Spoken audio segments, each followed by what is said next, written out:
찬송가 115장 함께 찬송드립니다.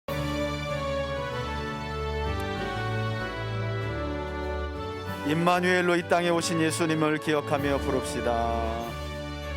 구주 오셨네 만 백성 맞으러 온 교회여 다 일어나 다 찬양하여라 다 찬양하여라 다 찬양하여라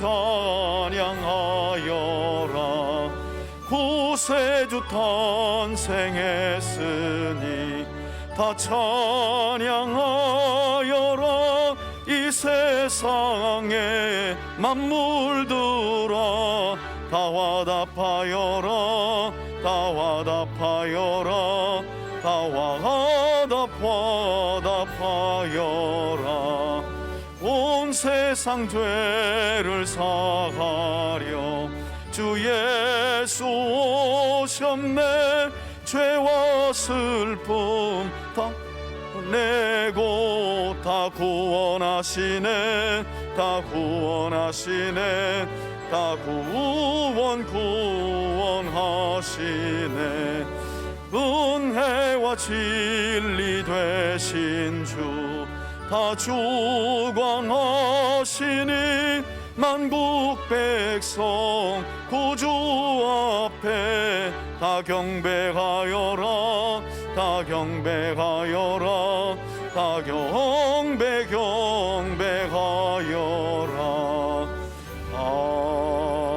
아멘. 여러분, 오늘 우리가 36번째로 함께 바르게 알기 원하는 성경의 말씀은요, 성탄절의 유래입니다. 오늘은 성경 강해 시간이라기보다는 사실 한 해의 마지막 교회력 하면 교회 절기가 성탄절인데, 이 성탄절의 유래와 그 의미에 대해서 아시는 분들이 사실은 많지가 않아요. 그냥 예수님의 탄생한 날 뭐 그렇게도 알고 계시죠, 그죠? 12월 25일 날 예수님이 오셨다. 사실은 뭐 원래 그렇게 배웠어요. 그래서 이 성탄절이 유래가 어떻고 그 의미가 어떤지에 대해서보다는, 저도 부교육자 생활을 오래 했지만 성탄절 되면 그냥 2부 행사하기 바쁜 거예요. 뭐 연극하기 바쁘고 장기자랑하기 바쁘고, 그러다 보니까 성탄절 그냥 수익하니 그냥 행사로 보낼 때가 사실은 많았는데, 그런 점에서 오늘 성탄절과 관련된, 성탄절의 유래와 관련된 이런저런 이야기를 좀 제가 여러분들에게 배경 지식과 일반 상식으로도 신앙인으로서 좀 알아두면 좋을 거, 항상 제가 성경 강의를 하지만 오늘 같은 시간은 좀 여러분들이 좀 알고 우리가 성탄절을 좀 맞이하고 보내야 되지 않을까 해서 성탄절의 유래와 의미에 대해서 좀 함께 살펴보려고 그래요. 여러분, 우리가 몸담고 있는 개신교회는 전통적으로 교회력이라는 절기를 만들어서 성도들의 신앙을 복돋아주고 있습니다. 유대인들은 유대력으로 하나님이 율법에 명하신 절기를 따라서 한 해를 보냈다면, 우린 유대인들과 달리 교회력으로 한 해 교회력, 교회 절기를 지켜가면서 교회는 한 해를 보내게 됩니다. 큰 틀 안에서 살펴보면 모든 개신교가 그 교회력을 따르는 것은 아니지만, 현재 개신교회는요, 매년 1월이 되면 예수님께서 30살에 요단강에서 누구에게 세례받았죠? 세례 요한에게 세례받고 구세주 메시아로서의 공적인 사역을 시작하신 날을 기념하며 주현절을 지켜요. 주현절. 이 주현절이라는 것은 예수님이 30살에 공적인 사역을 시작한 날, 세례 요한으로부터 세례를 받고, 아시잖아요. 그날 어떤 일이 있었습니까? 하늘로부터 음성이 들려 이는 내 사랑하는 아들이고 내 기뻐하는 자라 하면서 하늘로부터 비둘기 같은 성령이 예수님 위에 임하시던 그날을 기점으로 해서 예수님의 공생의 사역이 시작됐기 때문에 그날을 기념하면서 주현절이라는 절기를 기념하고 있고요. 그런가 하면 매년 2월에는 그리스도의 고난을 묵상하고 부활을 소망하는 사순절의 첫 주일을 지키면서 사순절을 기념하고 있습니다. 그리고 그 사순절 끄트머리에 4월에 종려주일로부터 시작되는 고난주간과 그 주간 돌아오는 주일은 부활주일로 기념하며 우리의 죄를 위해 고난당하신 예수님, 그래서 십자가의 고난을 묵상하고요. 그러나 죽으심으로 끝난 게 아니시죠? 그리스도는 부활의 첫 열매가 되셨잖아요. 그래서 우리의 죄 문제를, 또 죄로 인해 우리에게 찾아온 죽음의 문제를 완전히 십자가상에서 해결하시고 그 죄 문제의 해결에 대한 증거로 부활하셨는데, 그 부활의 첫 열매가 되신 예수님을 기념하면서 교회는 부활주일을 또 기념하여 지킵니다. 그리고 매년 5월에는 성령 강림절을 기념하고 있고요. 6월에는 삼위일체 주일도 있고 7월에는 맥주절. 사실은 좀 교회가 빨리 좀 정리했으면 좋겠어요, 이런 부분은. 왜냐하면 이게 맥주절이 추수감사절과 함께 지키는 게 참 이 의미가 많이 퇴색이 돼가지고요. 교회가 그러다 보니까 뭐 저희도 지금 저희 교회 같은 경우는 맥주절 따로 이렇게 하지를 않거든요. 가급적이면 추수감사절로, 그리고 추수감사절 같은 경우에도 저희는 11월 달이 아니라 너무 늦어요. 설이가 와버려요. 이미 추수 다 끝나고 감사도 싸늘히 식은 시점에서 그래서 요즘엔 이제 목사님들이 전부 다 이제 10월, 저희들처럼 10월 말로, 우리 교회는 이미 수년 전부터 10월 마지막 주일을 그냥 추수감사절로 지켜서 그때쯤, 또 11월이 어려운 게 뭐냐면 또 추수감사절 이래저래 또 김장한다고 또 바빠요. 김장한다고 이 여자분들은. 그래서 지금은 많이 변화를 그래도 하고 있는데, 제 생각이긴 하지만 사실은 추수감사절 자체도 사실은 영국에서 핍박받던 우리 신앙의 선배들이 메인플라워를 타고 미국, 아메리카로 가서 거기에서 씨앗을 심고 거둠에 하나님 감사합니다 하면서 세워진 절기가 이제 선교사들을 통해 우리나라에 들어와서 생겨진 거잖아요. 그래서 영어로 땡스기빙 데이라고 말하지 않아요? 미국 같은 경우는 이 땡스기빙 데이가 아주 큰 나라 전체의 행사이기도 한데, 제가 볼 때는 그런 점에서 성경의 의미를 가져다가 부여한 날이거든요. 이게 성경에서 추수감사절을 지키라 이런 게 아니라 자연스럽게 만들어진 것이 교회 전통이 됐다고 보면, 이제 우리나라가 이쯤 되면 우리나라 추석에 맞춰가지고 그냥 추수감사절을 딱 지켰으면 좋겠어요. 이게 제 생각이긴 하지만, 그래야 추석 때쯤에 사람들은 뭐 조상에게 조상을 찾아 예의를 갖춘다고 하지만, 우리는 그 추석에 한 해 하나님이 주신 은혜들을 감사하는 그런 절기로 지키면 돼. 이게 추석 따로 그 뒤에 추수감사 따로 하니까 이게 또 사람들이 많이 헷갈려하고 어려워하는 부분이 있어서, 지금은 이제 제 주장이 아니고요, 사실 많은 신학자들이 이거 우리나라에서는 추석을 기점으로 추수감사절을 좀 맞추는 게 여러모로 볼 때 가장 좀 거부감도 없이 좋지 않을까 하는 그런 생각을 하고 있습니다. 그런 11월에는 추수감사절이 있고요. 그리고 이제 12월에는 예수님의 초림, 오심을 대망하는 대림절로 시작해가지고 이제 우리가 돌아오는 주일날 지키게 될 성탄절이라는 절기. 그래서 1월부터 12월까지 이렇게 몇 달에 걸쳐서 교회는 여러 교회력을 절기로 기념하면서 성도들의 신앙을 복돋아주고 있다는 거예요. 자, 그 가운데 오늘 이 시간은 이제 우리 코앞에 다가온 한 해 마지막 절기라고 볼 수 있는 성탄절의 유래와 그 의미를 좀 살펴보려고 하는데요. 여러분, 우리가 크리스마스라고 부르는 성탄절 하면 우리가 기본적으로 좀 알아야 돼요.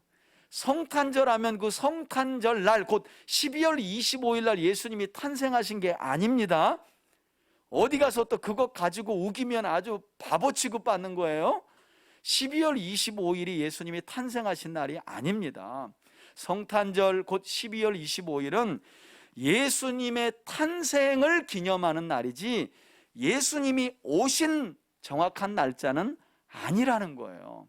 사실 성탄 전야에 맨 행사하고 장기자랑하고 연극 가르쳐 주느라 우리 아이들이 주일학교 6년을 지나도요, 성탄절 예수님이 오신 줄 알아요. 눈 오는 날 예수님이 오신 줄 알고 있다는 거예요. 아직도 제가 볼 때 아마 청년들, 주일학생들 물어보면 예수님 오신 날로 아마 알고 있을 거예요.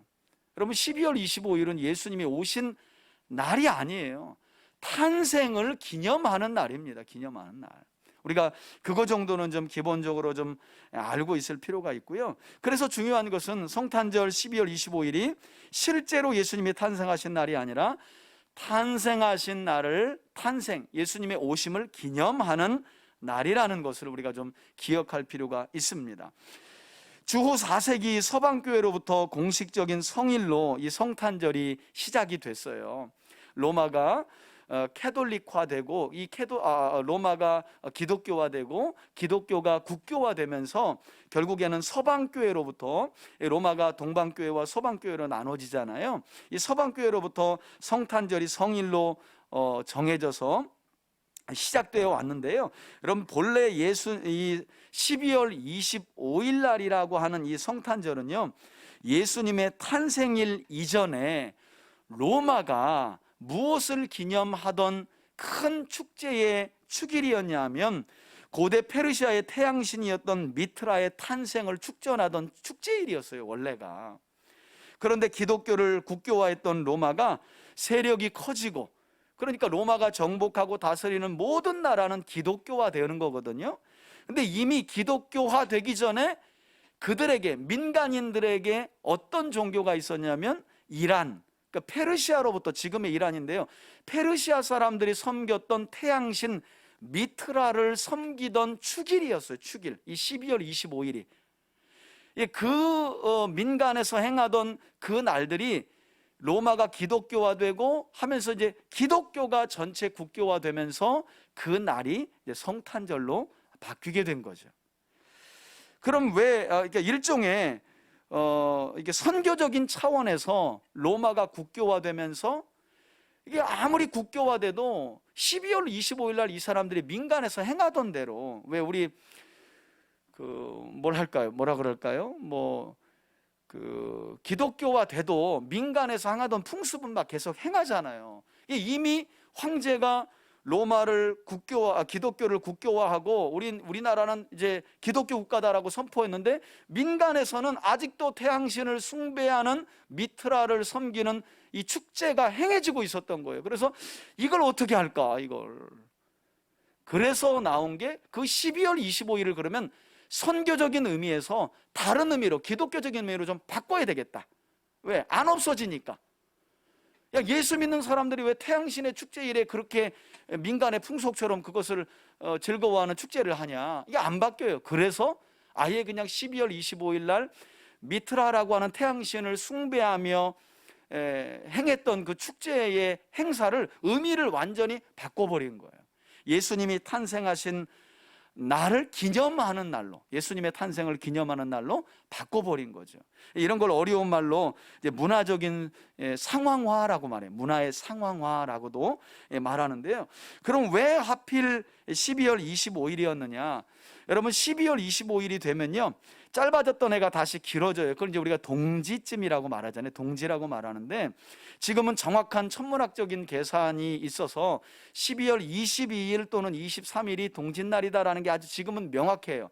천문학적인 계산이 가능하기 때문에. 근데 고대에는 이렇게 천문학적인 정확한 계산을 하지 못했어요, 동짓날을. 그래서 그냥 동짓날 하면 12월 25일로 못 박은 거예요.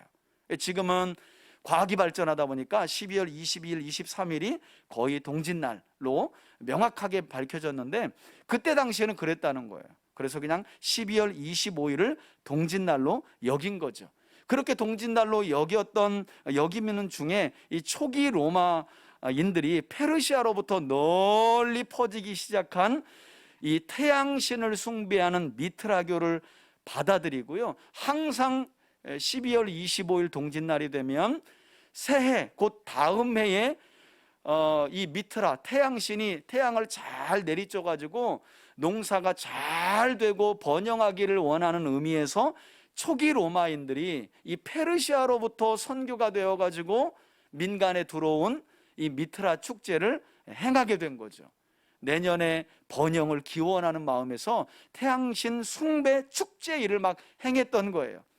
그러다가 조금 전 제가 설명드린 것처럼 시간이 흘러서 주후 4세기경에 마침내 로마의 기독교가 국교화가 되고 세력이 커지게 되면서 민간의 초기 로마인들이 행했던 이 미트라교의 태양신 축제일을 기독교적인 축제일로 바꾸기 위해서 그날을 태양신 숭배일이 아니라 누가 오신 날로 기념하여 지키기 시작했다고요? 예수님이 탄생하신, 예수님의 오심을 기념하는 날로 바꾼 거예요. 이걸 아까 제가 설명드린 것처럼 문화적 상황화라고 말합니다. 의미도 부여했어요. 왜냐하면 페르시아에서 온 그 미트라교, 이 태양이 신이 아니라 예수님이야말로 참 빛이시다. 할렐루야. 예수님이야말로 말라기 선지자가 예언한 의로운, 공의로운 태양이시다 라고 보니까 의미가 마저 떨어지는 거예요. 그렇지, 태양 자체가 신이 아니라 태양을 만드신 진짜 공의로우신 신이 예수님이다, 이렇게 이야기하면서 그 의로운 태양이신 예수께서 이 땅에 죄인들을 구원하러 오셨으니 진짜 그 태양이신 예수님을 우리가 기념해야 된다라는 의미에서 미트라교에서 숭배했던 태양신의 축제일을 참 태양이시고 의로운 해가 되시는 예수 그리스도의 오심을 기념하는 날로 바꾸었다는 거예요. 선교적인 차원에서. 여러분, 그럼 성탄절의 유래가 이러하다면 대체 예수님은 실제로 언제 탄생하신 걸까?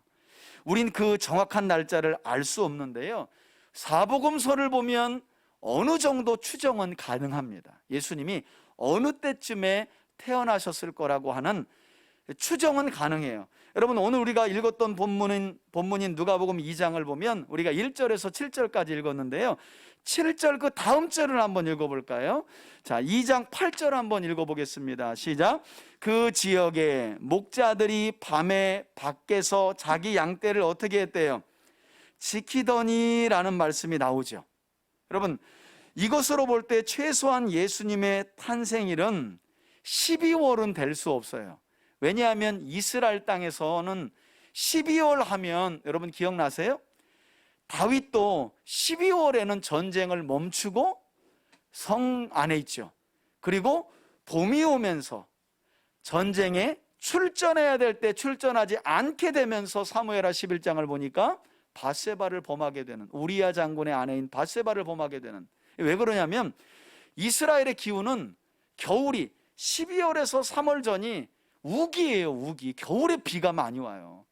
그러니까 그 추운, 비가 많이 오고 추운 일기에 양떼를 들판에 놓는 목동은 없습니다. 그리고 목자들이 밖에서 양을 지킬 수도 없어요.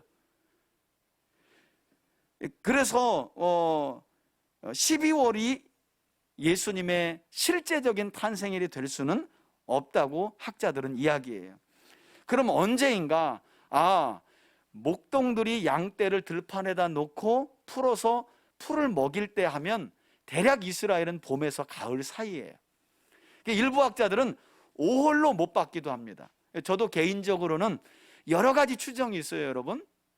또 세례 요한의 아버지 사가랴의 제사장 반열, 그리고 사가랴의 아들인 세례 요한과 예수님의 탄생을 기점으로 쭉 연도를 계산하는 그런 내용도 있지만, 그렇게 볼 때 대략 5월쯤 된다고 볼 수 있어요.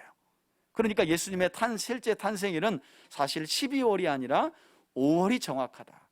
5월이 정확하다기보다는 봄에서 가을 사이, 이스라엘의 목동들이 양떼를 들판에 풀어서 먹이고 양떼를 지킬 수 있는 때는 요때니까 최소한 12월은 될 수가 없다. 왜? 비가 많이 오고 추워가지고 절대 양떼를 지키는 목동들은 들판에 양떼를 풀어놓지 않아요. 아까도 설명드린 것처럼, 그러나 이 미트라교가 초기 로마를 지배하고 태양신을 숭배하는 이 축제가 민간에 너무 퍼져 있어가지고 기독교가 국교화됐음에도 불구하고 그 민간에서 그 풍속을 행하고 있기 때문에 교황과 황제가 그걸 바꿔가지고 아예 기독교적인 선교적인 차원에서 예수님의 탄생을 기념하는 날로 문화적인 상황화라고 말씀드렸죠. 바꿔가지고 그렇게 변화시켜가지고 기념하도록 한 것이죠. 그리고 여기에서 또 한 가지 우리가 알고 있는 예수님의 탄생과 관련해서 우리가 바로잡아야 할 것은, 보통 여러분 우리가 이제 예수님의 탄생을 기점으로 해서 이제 BC, 주전, 그리고 AD, 아노 도미니라고 하는 라틴어인데요, 주후라는 말을 쓰잖아요.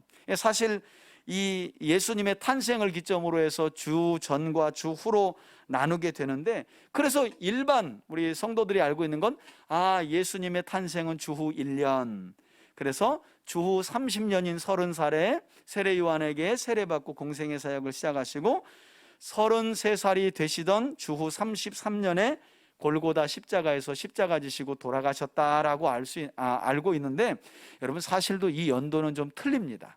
왜냐하면 이 AD와 BC의 기준은 누가 만들었냐면 로마 교황의 요청을 받은 당시 역사학자이면서 수도사였던 디오니시우스 엑시구스라고 하는 역사학자이면서 로마의 수도승이거든요.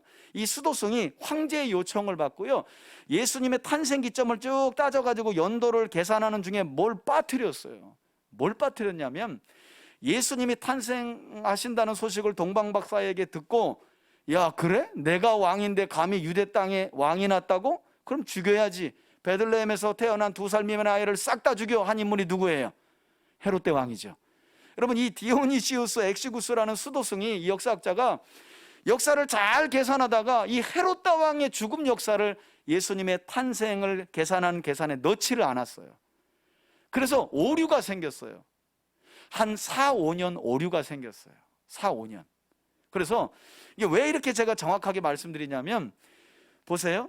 예수님이 탄생할 때쯤에 예수님의 탄생을 경배하러 온 동방박사들의 말을 헤롯 대왕이 듣잖아요. 그리고 헤롯 대왕이 명령합니다. 이건 성경에 나오잖아요. 2살 미만의 아이를 죽여라.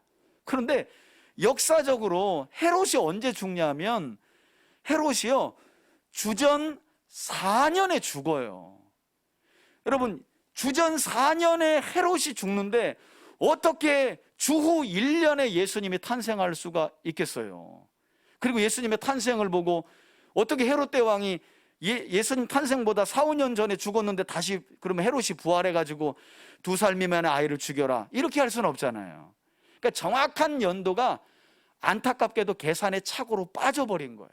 그래서 헤롯 대왕의 죽음이 주전 4년이기 때문에 대부분의 학자들은요, 예수님의 탄생을 오늘날 기준으로 한다면 주전 5년에서 6년경으로 봅니다. 이렇게 본다면 예수님의 십자가 사건은 주후 33년이 아니라 주후 28년에서 29년경으로 보는 게 정확하다고 볼 수 있죠. 헤롯 대왕의 죽음 연도가 거기에 빠져 있거든요. 그 부분도 사실 알면 도움이 돼요. 이거 여러분 모른다고 지옥 가고 그런 건 아닌데요. 이게 공부를 좀 꼼꼼히 하다 보면 안 맞아, 역사하고. 그래서 공부해 보니까 이 역사학자가 예수님의 탄생 기점을 계산할 때 잘못했구나, 오류가 있었어요. 이건 제가 이야기하는 게 아니라 모든 학자들이 다 공부한 분들이 이야기하는 거예요. 그래서 그냥 우리가 흔히 쉽게 생각해서 예수님의 탄생을 그냥 AD 1년, 30년의 공생의 시작, 33년의 십자가의 죽으심, 이렇게 통상적으로 알고 있지만, 정확하게 말하면 주전 5년에서 6년경에, 왜? 헤롯이 4년에 무조건 죽으니까 예수님은 그 전에 무조건 태어났어야만 하는 거예요. 그래서 주전 5, 6년쯤에 예수님이 탄생하셨다는 사실도 여러분들이 좀 알아두면 좋은 거예요. 알아두면. 어디 가서 그렇잖아요. 혹시 그거 알아? 그럼 사실은 그게 로마 교황의 요청을 받은 수도승이 이게 예수님의 탄생 기점을 잘못 좀 계산한 부분이 있어. 그렇게 좀 알아두면 좋잖아요. 그리고 또 한 가지는 예수님의 탄생과 관련해서 많은 분들이 또 헷갈려하는 거, 이것도 제가 예전에 이미 잠깐 팁으로도 제가 복음서 설교할 때 말씀도 드렸는데, 여러분 예수님의 탄생을 경배하기 위해서 베들레헴까지 찾아왔던 동방박사는 몇 명이에요? 몇 명이에요? 그 희한하게 이상하게 3명이라고 우리가 알고 있어요. 여러분 성경을 열어보면 3명이라는 말은 없어요. 그런데 희한하게 물어보면 또 3명은 기가 막히게 알고, 항상 연극할 때도 동방박사는 몇 명 세워요? 3명 세우더라는 거지. 도대체가 밑도 끝도 없어. 이것도 어디에서 왔냐면 사실 캐톨릭으로부터 온 거예요. 왜 사람들이 3명이었다고 보냐면, 여러분 이 동방박사들이 뭘 가지고 왔어요? 황금과 유향과 모략, 그러니까 하나씩 갖고 와겠죠, 한 명씩. 그래서 동방박사를 몇 명으로 알아요? 이게 얼마나 어이없는 일이에요. 그래서 그때부터 3명이 된 건데, 심각한 건 그래도 우리는 그냥 뭐 3명이더라 이 정도잖아요. 그게 아니라 캐톨릭을 가시면 이 동방박사의 이름이 다 나와 있어요. 이름까지 만들어 놓고 그들을 기념하는, 또 그들을 성인의 반열에 올려놓고요, 그들을 기념하는 날이 또 있습니다. 이 3명의 동방박사들의 이름은 첫째가 누구요, 둘째가 누구요, 셋째는 누군데 그들은 성인이며, 그들을 기념하는 날짜가 있다니까요. 이건 좀 많이 간 거죠. 너무 많이 가버린 거죠. 아무튼 캐톨릭에서는 뭐 성인이라고 칭하면 그냥 그의 이름으로 기도도 하고 하니까, 사실 이런 부분도 우리가 좀 알아두면, 사실 논쟁이 많았어요. 이것도 뭐 번외의 이야기지만, 그래서 학자들은요, 어떤 학자들은, 꽤 유명한 학자들인데요, 동방박사들이 70명 왔다 이렇게 얘기하기도 하고요.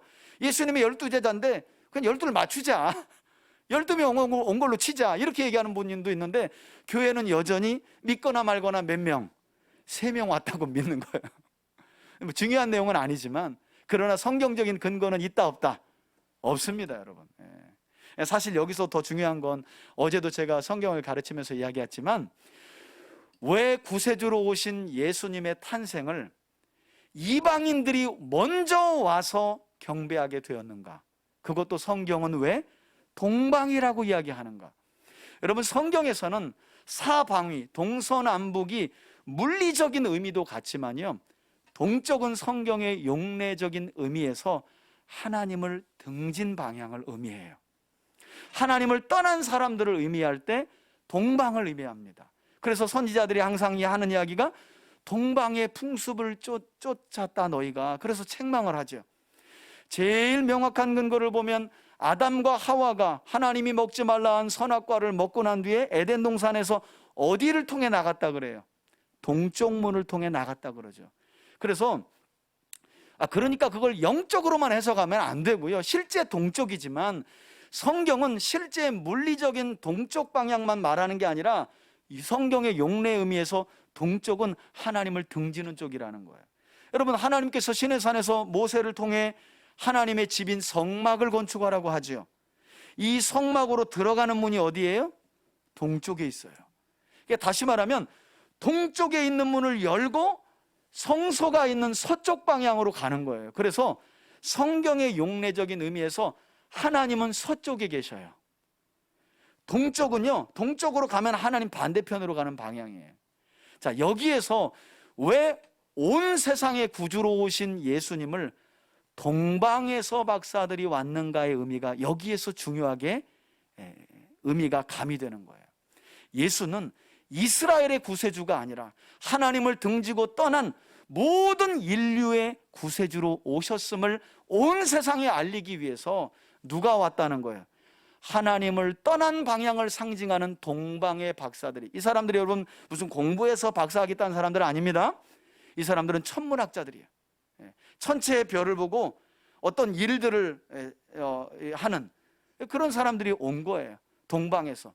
그러니까 예수님이 어떤 분으로 왔는지를 이 동방 박사들의 경배 행렬을 통해서 성경은 알리고 싶은 거예요. 봐라, 예수는 이스라엘의 구주로만 온 것이 아니라 하나님을 등지고 떠난 모든 죄인들과 인류를 구원하시기 위해 오셨다라는 사실을 우리에게 알려주려고 사실은 동방 이야기를 하는 건데, 이게 어떻게 3명의 또 포커스가 맞춰가지고 교회는 지금도 믿거나 말거나 카다라 통신을 이야기하면서 3명을 이야기하고 있다는 거죠. 이것도 좀 우리가 수정해서 좀 알고 있으면 신앙생활에 큰 유익이 됩니다. 나중에 뭐 3명 가지고 엄마 왜 동방 박사는 3명으로 알고 있어? 뭐라 그러실 거예요? 믿어, 또 그러실 거예요? 왜 못 믿니? 엄마 성경이 없는데 내가 어렸을 때부터 들었다니까 3명이야. 이러면 안 되잖아요. 바르게 가르쳐야지. 자, 그리고 요즘은 더 안타까운 사실, 성탄절의 현실은 여러분 어느덧 성탄절의 주인공이 누가 됐어요? 산타클로스가 됐잖아요. 예수님이 아니에요. 이미 세상에 사실은 성탄절이라는 휴일과 절기를 준 건 교회인데, 어느덧 교회도 세상 문화가 들어와 가지고 그냥 선물 주고받는 날로 그냥 이 성탄절이라는 절기가 의미가 퇴색돼 버린 거예요. 그래서 아이들은 교회에서 신앙생활하는 아이들도 성탄절의 주인공이 예수님이 아니라 산타클로스가 됐어요. 여러분, 사실 이 산타클로스가 왜 성탄절에 자꾸 그 이름이 등장하게 되었는가, 그 유래도 좀 알아두시면 좋은데요. 본래 이 산타클로스의 이름은요, 세인트 클로스예요. 성인으로 불려요. 이 세인트란 말은 성이거든요. 이 성인의 반열에 올라갈 때 할 때 성을 붙여요. 성 요한, 캐톨릭에서 그러잖아요. 뭐 성 바울 이렇게 부르잖아요. 세인트 클로스, 곧 성 클로스라는 이름에서 유래되었는데, 이 사람이 누구였냐면 소아시아 지역인 루시아의 뮤라, 지금의 터키의 이즈미르 지역에서 태어나서 그곳에서 주교가 된 사람이에요. 주교. 이 주교가 될 때 이 니콜라우스라는 본명을 가진 이 니콜라우스라는 이 주교가 어떻게 하냐면, 사제가 될 때요, 이 사람이 부잣집 아들이었는데 17살에 이 사제가 될 때에 자기 재산을 전부 다가 가난한 사람들에게 나누어 줍니다. 다 털고 그 다음에 사제의 길을 나서요, 이 니콜라우스라는 사람이. 그래서 그때부터 이 니콜라우스라고 하는 주교의 선행을 사람들이 전하기 시작해요. 그리고 그 사람의 선행을 본받고 성탄절에 어려운 사람들을 돕기 시작한 거예요. 그래서 사실은 니콜라우스라고 하는 주교의 선행을 본받아서 성탄절에 어려운 사람들을 구제하는 일이 있었던 거예요. 그 사람, 니콜라우스라는 주교의 그 선행을 캐톨릭에서 인정하고 그 사람을 성 니콜라우스 이렇게 부른 거예요. 세인트 클라우스 이렇게 부른 거죠. 그게 이제 우리에게 산타클로스 이렇게 불려진 거죠. 원래는 세인트 클라우스인데, 이 성 니콜라우스 주교의 미담 중에 어떤 미담이 있냐면요, 하루는 이 주교가 아주 가난한 한 가정의 이야기를 들어요. 딸이 셋이 있는데 시집 갈 때가 됐는데 이 결혼 지참금이 없어가지고 딸 셋을 결국 시집을 못 보내서 아버지가 결단을 하게 되는데, 딸 셋 중에 하나를 남의 집에 노예로 팔아 넘기게 된 거예요. 이 한 딸이 노예로 팔린다는 건 그때는 거의 사창가로 이제 들어가게 되는 건데, 그 이야기를 이 니콜라우스라고 하는 주교가 듣고요, 어떻게 도울까 하다가, 이건 미담이에요. 그냥 미담. 또 사실처럼 보시면 안 돼요. 들어보시면 왜 이야기가 또 나온 줄 알게 돼요. 이 니콜라우스 주교가 그 사실을 알고 어떻게 하면, 아이고 딸 셋을 시집을 가난해서 못 보내가지고 하나를 창녀촌에다가 팔게 되는 상황을 듣고 그 가정을 어떻게 도울까 하다가 자기가 가지고 있는 금 3덩이를 주머니에다가 넣고요, 그 가난한 집 이제 굴뚝으로 들어가요. 여기서부터 이제 감이 오시죠? 굴뚝으로 이렇게 들어간 다음에 집 안에다가 그 금 3덩이를 이렇게 던졌다는 거예요. 근데 던지는 3덩이 중에 한 덩이가 이 세 딸들이 빨래하고 말려놓은 어디에 들어가? 성탄절 때 산타클로스 기다리면서 뭐 걸어놔요? 그렇지, 양말에 들어갔다는 거예요. 금 한 덩이가. 그때부터 세인트 클로스를 기다리면서 사람들은 뭘 걸어놓기 시작한 거예요? 그런 거예요. 근데 믿거나 말거나요, 이건 또 성경처럼 믿으시면 안 돼요. 그런 유래 때문에 산타클로스라는 인물이 등장한 것이고, 그때 어려운 사람들을 돕기 시작한 건데, 사실 본질은 그거예요. 지금처럼 그냥 아이들한테 선물 나눠주는 의미가 아니었어요. 저는 그런 무슨 말도 안 되는 전설 따라 같은 이야기를 교회가 가져와서 그걸 전통처럼 여기나, 뭐 물론 교회는 그렇지 않죠. 일반인들이 그런가 할 수 있는데, 저는 또 뭐 일반인들이 나쁘지 않잖아요. 그 어려운 때에 가난한 사람들 돕는 거. 근데 지금은 사실 뭐 좋아하는 사람들에게 선물 주고 받는 걸로 좀 퇴색되긴 했지만, 본래 의미는 그렇다는 거예요. 니콜라우스라고 하는 주교가 어려운 한 가정의 이야기를 듣고 도우려고 굴뚝으로 들어가서 금 3덩이 던지는데 한 덩이가 양말 안에 들어가가지고 그때부터 양말을 걸어놓기 시작하는 그런 풍습이 세워지게 됐다는 거예요. 그런데 여러분, 이 산타클로스, 이 대주교였던 세인트 클라우스를 기념하면서 그의 선행을 본받아 행했던 유래가 지금 이제 성탄절에 산타클로스를 찾게 된 유래인데요. 성경에는 없는 내용이에요. 그런데 우리가 보면 이 산타클로스가 뭘 입고 다녀요? 어떤 색깔을? 그것도 안 신기해요? 아니 왜 파란 옷도 아니고 흰 옷도 아니고 빨간 옷을 입고 다니냐? 여러분, 이 세인트클로스가 빨간 옷으로 입혀지게 된 것도 참 세상 말로 골 때립니다. 이게 왜 세인트클로스의 미담이 이 사람이 빨간 옷을 입고 시험까지 달게 된 그 산타클로스로 변장하게 되었느냐? 이게 1931년에요. 이런 세인트클로스의 미담을 코카콜라 회사가 광고에다가 입혀요. 코카콜라 홍보하려고. 그때 코카콜라 하면 항상 무슨 색깔이에요? 빨간 색깔이잖아요. 그래서 이 산타클로스를 빨간색을 입히기 시작한 거예요. 그때부터 산타클로스는 무슨 옷을 입고 다녀요? 예. 전설 따라 삼천리 같은 이야기죠, 그죠? 예. 이 사실은 이 광고 효과였어요. 광고 효과. 이 세인트클로스 주교가 어려운 사람 도울 때 빨간 옷 입고 보자기 뒤에다 놓고 다닌 게 아니라 이게 코카콜라 회사에서 그 미담을 가지고 광고에 쓴 거예요. 코카콜라 회사에 산타클로스가 나타나는, 그때 빨간색 옷을 입혀가지고 그때부터 이제 뭐 광고 효과가 얼마나 커요.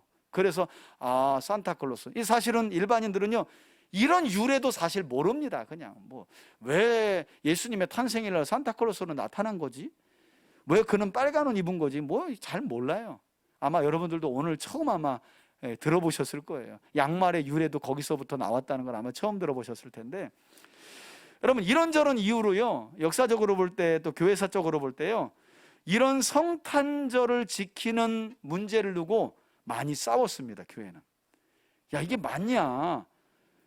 아니 페르시아로부터 시작된 미트라교의 태양신 숭배일을 선교적인 차원에서 문화적 상황화로 바꾸고, 이것도 좀 문제가 있는 것 같다. 왜 그날을 꼭 예수님의 탄생일로 정해가지고 성탄절로 만드냐? 그래서 그걸 반대한 사람들도 있었고요. 그러니까 그런 사람들 중에 칼빈 같은 경우가, 스위스의 종교개혁자 칼빈 같은 경우가 아예 성탄절을 기념하는 자에게요 벌금을 내리고 감옥에도 집어넣기도 실제로 했어요. 이건 거의 이건 신화 같은 이야기를 가지고 성탄절을 지키는 거다. 뭐 예를 들어서 세인트클로스 이야기를 하면서 구제한다든지, 또 뭐 성탄절이 본래적으로는 미트라교의 태양신 축배일인데 그날 하지마, 그날 안 태어난 거야 예수님, 아예 잃어버렸다는 거. 칼빈 같은 경우는 아주 단호하게. 그런가 하면 독일의 루터 같은 경우에는 그냥 그대로 수용합니다. 그게 뭘 그렇게 중요하냐? 우리가 어차피 기념하는 것은 날짜가 아니라 뭐예요? 예수님의 초림 자체를 기뻐하고 환영하는 건데, 그날 지키면 어때고 20일 날 지키면 어때고 25일이면 어떠냐? 다만 역사적으로 볼 때 하도 민간에서 미트라교의 태양신 축제일을 계속 행하고 있으니까 그걸 로마가 지혜롭게 바꾼 건데 뭘 그것까지 없애버리려고 하고 지키지 말라고 하느냐라는 편에 루터는 또 서게 됩니다. 여러분 이렇게요, 지금까지도 예수님의 실제 탄생일은 사실 역사에 가려 있어요. 예수님의 탄생일은 지금까지 그래왔던 것처럼 아마도 제 생각에는 정확하게 알려질 가능성이 희박해요. 왜 그러냐면 성경이 이야기해 주지 않고 있기 때문이에요. 근데 여러분 성경을 보면, 제가 어제도 이제 모세오경을 강의하고 왔지만 사람들은 그래요. 신명기 1장을 보면 모세가 출애굽 40년째에 1월에 5살 많은 미리암이 민수기 20장에서 죽고, 20장 후반에 보면 5월에 3살 많은 형 아론이 죽고, 그 해 11월에 신명기 1장을 보니까 모세가 신명기의 말씀을 강론하기 시작합니다. 그리고 모세의 죽음은 언제인지 나와 있질 않아요.